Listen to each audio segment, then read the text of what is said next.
Pernahkah sahabat beriman merasa sudah tidur 8 jam penuh, tapi saat bangun kok badan masih lemas, pikiran kacau, bahkan suasana hati jadi gampang marah? Saudaraku, tidur itu bukan sekadar memejamkan mata. Dalam Islam, tidur adalah momen di mana ruh kita diambil sejenak. Ia adalah kematian kecil yang seharusnya menjadi jeda paling berkualitas sebelum kita kembali menyambut hari. Jika momen penting ini saja kita abaikan, bagaimana mungkin kita bisa meraih keberkahan hidup secara maksimal? Nah, hari ini mari kita bongkar tuntas mengapa tidur kita selama ini terasa hampa. Assalamualaikum warahmatullahi wabarakatuh. Alhamdulillah, puji syukur kehadirat Allah Subhanahu wa Ta'ala. Shalawat dan salam semoga tercurah kepada junjungan kita, Nabi Muhammad Sallallahu Alaihi Wasallam. Jamaah sekalian yang dirahmati Allah, mari kita telaah bersama 3 adab tidur Nabi yang ternyata memiliki dampak luar biasa terhadap kualitas istirahat dan ketenangan batin kita. Ini bukan soal ilmu kedokteran semata, tapi ini adalah tuntunan spiritual dari Rasulullah Shallallahu Alaihi Wasallam yang terbukti mujarab. Adab pertama yang seringkali kita lupakan, padahal menjadi pondasi utama adalah niat dan bersuci sebelum beranjak ke peraduan. Rasulullah Shallallahu Alaihi Wasallam mengajarkan kita untuk berwudu sebelum tidur, persis seperti kita hendak melaksanakan sholat. Mengapa wudu ini sangat krusial, sahabat beriman? Karena wudu bukan hanya membersihkan fisik dari hadas, tapi ia membersihkan hati dari segala kotoran dan kegelisahan yang mungkin kita bawa sepanjang hari. Tidur dalam keadaan suci adalah ibarat menutup hari dengan zikir dan doa, memastikan bahwa malaikat senantiasa menjaga kita di sisi tempat tidur. Bayangkan, jika kita tidur dalam kondisi suci, betapa nyamannya istirahat itu. Ini adalah kunci pertama menuju kualitas istirahat yang hakiki dan penuh berkah. Wudu adalah deklarasi bahwa kita menyerahkan jiwa dan raga kita sepenuhnya kepada Allah, bahkan saat kita tidak sadarkan diri, sehingga tidur kita terhitung sebagai ibadah murni. Adab kedua yang diajarkan Nabi Muhammad Shallallahu Alaihi Wasallam adalah tentang posisi tidur, dan ini seringkali mengejutkan banyak orang, bahkan dari sisi medis modern. Posisi tidur terbaik adalah miring ke sisi kanan, meletakkan pipi kanan di atas telapak tangan kanan, layaknya kita hendak beristirahat setelah perjalanan yang panjang.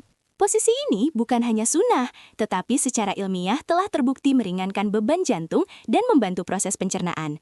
Rasulullah Shallallahu Alaihi Wasallam melarang keras tidur dalam posisi tengkurap.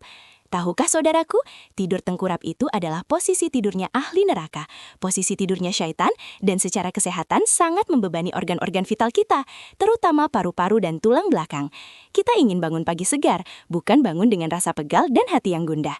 Jadi, mulai malam ini, yuk kita ubah posisi tidur kita.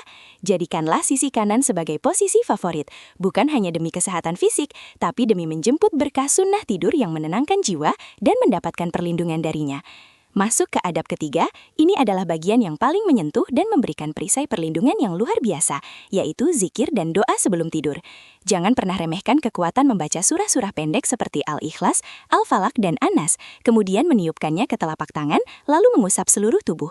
Ini adalah benteng tak terlihat yang melindungi kita dari gangguan jin, syaitan, dan mimpi buruk yang menyesatkan.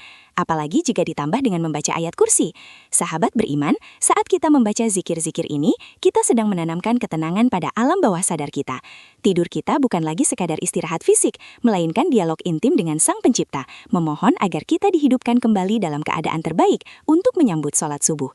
Inilah rahasia tidur nyenyak yang sesungguhnya, bukan karena pil tidur, tapi karena hati yang terpaut pada Allah dan menghadirkan kesadaran penuh akan keberadaannya di setiap waktu.